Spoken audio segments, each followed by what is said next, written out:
E para comentar as notícias do dia, eu chamo agora o jornalista Fernando Brito, editor do Tijolaço. Olá, Fernando, tudo bem? Tudo bem.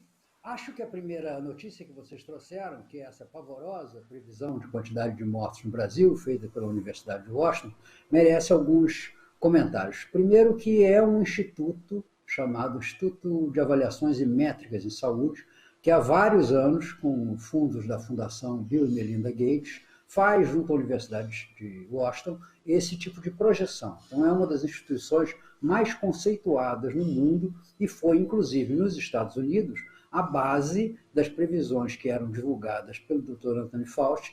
Então, não é uma chutometria, é um órgão que tem e semanalmente revisa previsões que se baseiam em dados concretos, reais.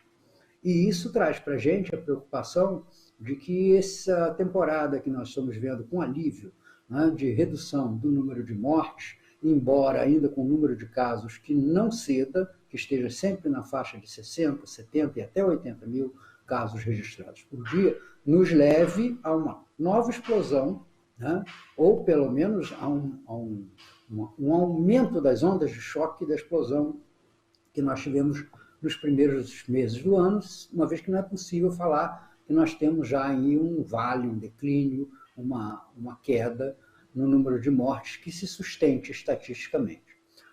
Isso pode acontecer por várias razões. Em primeiro lugar, porque, como a Folha registrou ontem numa pesquisa, o isolamento social desceu aos níveis mínimos desde o início da pandemia, e nisso a grande responsabilidade do governo brasileiro, esse governo central e dos governos estaduais e regionais, estão com um furor enlouquecido pela reabertura de atividades. Não se pode classificar de outra maneira. Por exemplo, em pleno mês de maio, o prefeito do Rio de Janeiro já está prometendo Réveillon e Carnaval livres e liberados no Rio de Janeiro. Isso é uma irresponsabilidade que tem que ser apontada aqui. Esse número é o maior de todas as previsões já feitas por esse instituto. Nós andávamos, há coisa de um mês atrás, na faixa de 600 mil mortos até essa data. E agora esse número cresceu em quase 200 mil mortos na sua previsão. Então, isso é a necessária e justa preocupação com as condições de disseminação da doença, que, afinal de contas, no Brasil é subnotificada, porque nós vimos agora, inclusive, esse episódio dos testes que estão sendo incinerados e jogados fora por perda da validade. Esses testes jamais foram aplicados na população e os casos que surgem são praticamente aqueles que são verificados quando a pessoa comparece a um hospital já com sintomas, né, e não aqueles que se descobrem na população assintomáticos, que são igualmente transmissores da doença. Então, não há nada que seja inverossímil nessa previsão, embora a gente sempre torça para que ela não se realize. Mas o assunto do dia, independente disso, é o que a gente poderia chamar de depoimento, quem sou eu, do ministro Ernesto Araújo, do ex-ministro Ernesto Araújo, que teve um comportamento, e eu próprio reconheço que a minha expectativa estava errada, eu achava que ele, como porta-voz ideológico do governo, poderia até posar de leão e afirmar que essa epidemia, como ele já escreveu diversas vezes, é uma conspiração comunista, é o comunavírus, é a tentativa da China de assumir o controle do mundo pela via da doença e do medo. Enfim, eu achei que podia ter sido tudo isso, mas ele não é definitivamente, como eu escrevi, um leão.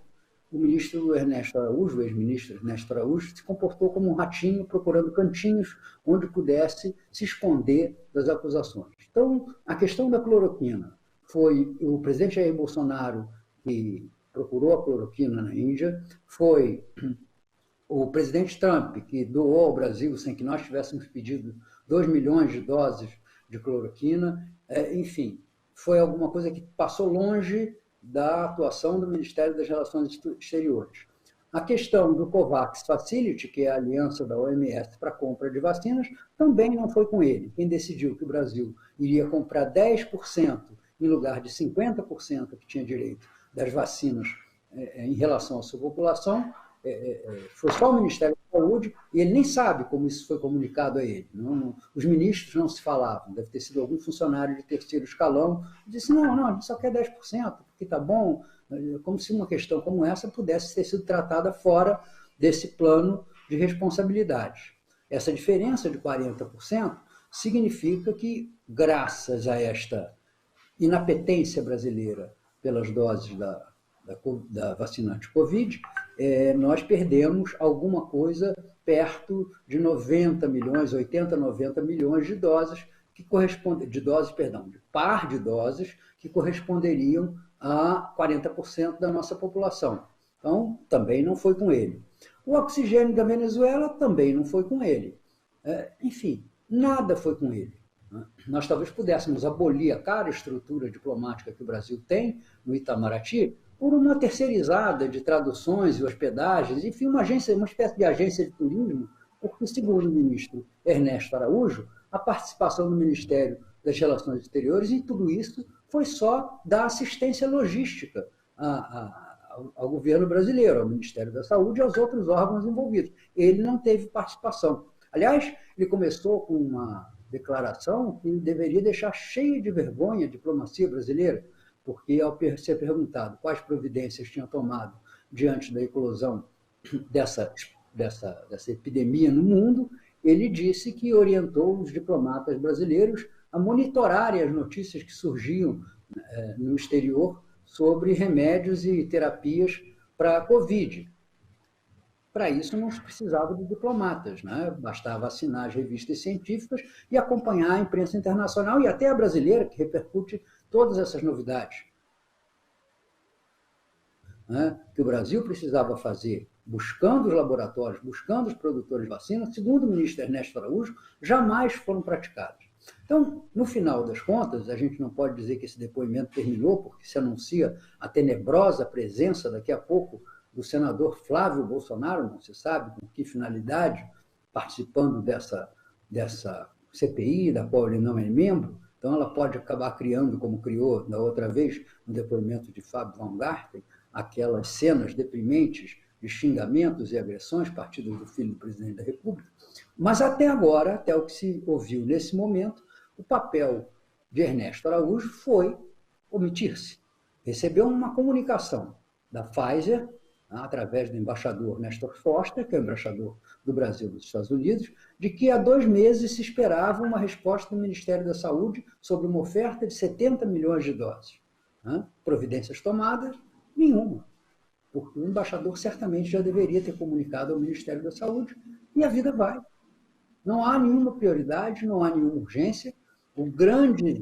A grande questão foi travar o seu também negado duelo particular com o embaixador da China, que, aliás, ironicamente, hoje reagiu ao depoimento de Ernesto Araújo, colocando no Twitter a foto de um cactus, pedindo que as pessoas exercitassem a paciência, porque mesmo apesar das dificuldades e das adversidades, esperava valer a pena, porque isso reservava alegrias muito grandes. Infelizmente, embora do ponto de vista particular o embaixador possa ter ficado satisfeito com o desmonte da imagem daquele que se oferecia como o leão anti-China do governo brasileiro, infelizmente, essa espera está nos custando mortes e vai nos custar mais mortes ainda com os atrasos do insumo farmacêutico ativo, que provém da China, tanto no caso da AstraZeneca quanto no caso do Butantan, que até agora nada, e ficamos ainda na base da promessa que dia 22, e dia 29, e dia 24,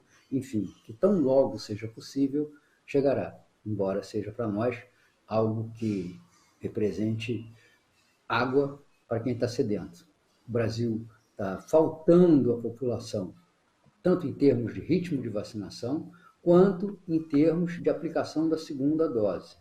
Eu trouxe para mostrar aos espectadores um gráfico de um site chamado Our World in Data, que traz o posicionamento do Brasil. Até nem apareceu nesse aí, eu acho que eu tenho até que corrigir, mas eu fiz uma seleção de alguns países, eu vou tentar mandar ainda, mas o Brasil desaparece lá pelo 50º, 60º lugar em número de vacinas aplicadas por habitante. Né?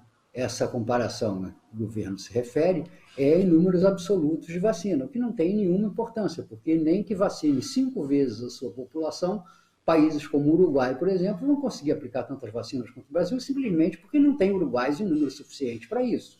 Então, é uma mistificação, é um truque primário, é o uso da estatística para confirmar aquela frase que se dizia muito nos anos 70 sobre a finalidade da estatística, que é como a mini saia, né? Exibe tudo que não é essencial e esconde o absolutamente mais importante. É isso, a estatística para eles apenas um elemento de manipulação. O Brasil está atrasadíssimo na aplicação de vacinas, realmente melhorou um pouco depois que a Coronavac e a AstraZeneca entraram em ação conjuntamente, porque até certo momento era só a Coronavac que existia. Então, nós tivemos uma melhoria, mas absolutamente insuficiente para que a gente possa dizer que com 18% da população vacinada, a gente tenha certeza que isso será suficiente para deter essa terceira onda que, no início do programa, nós vimos estar iminente, pelo menos nas contas do Instituto de Métricas em Saúde da Universidade de Washington.